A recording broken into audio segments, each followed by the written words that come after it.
உறவுகளுக்கு வணக்கம். இன்னைக்கு நம்மளுடைய கேப்சிங் ஃபுட் சேனலில் நம்ம பார்க்க போகிற சமையல் வந்து ஒரு ஊறுகாய் தான். இப்போ நம்ம வெந்தயத்தை வறுத்துக்க போகிறோம். வெந்தயம், கடுகு இது ரெண்டுத்தையுமே நல்லா வறுத்துக்கணும். இது கூடவே இந்த கடுகையும் போட்டு வறுத்துக்கலாம். பொன்னிறமாக வறுபட்டுட்டு இப்போ இதை நம்ம மிக்சியில் கொடுத்து அரைச்சிக்கலாம். அடுத்து நம்ம இந்த எண்ணெயை ஊற்றிக்கலாம். இந்த திராட்சை அதில் நம்ம அப்படியே பொரிச்சு எடுக்கலாம்.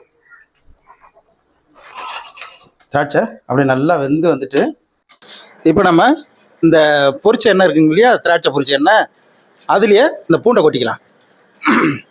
பூண்டு நல்லா வதங்கிக்கிட்டு இருக்கு. இப்போ வந்து நம்ம மிளகாத்தூள் போட்டுக்கலாம், அதாவது காஷ்மீர் மிளகாத்தூள். இப்போ நம்ம இந்த திராட்சை இதில் போட்டுக்கலாம். அடுத்தது நம்ம இந்த உப்பு போட்டுக்கலாம். உப்பு போட்டுக்கிட்டு நல்லா கலந்து விடணும். அதாவது எப்போதுமே ஊறுகாயில் கொஞ்சம் கூடுதலாக தான் உப்பு போடணும், அப்போ தான் நீண்ட நாள் கெடாமல் இருக்கும். அடுத்தது நம்ம இந்த வினிகரை ஊற்ற போகிறோம். வினிகரை ஊற்றி நல்லா கலந்து விட்டுக்கணும். அடுத்து நம்ம இந்த கடுகு வெந்தய பொடியை போடுறோம். இப்போ நான் அதாவது முன்னாடி நான் சொல்ல மறந்துட்டேன், அந்த பொருள்லாம் சொல்லும் போது பெருங்காய பொடி, இந்த பெருங்காய பொடியை நீங்கள் அதில் கொஞ்சம் கலந்துங்க, வாசனை ரொம்ப அருமையாக இருக்கும். இந்த திராட்சை ஊறுகாய் ரெடி ஆகிடுச்சு. இப்போ நம்ம இறக்கி டேஸ்ட் பார்க்க வேண்டியதுதான்.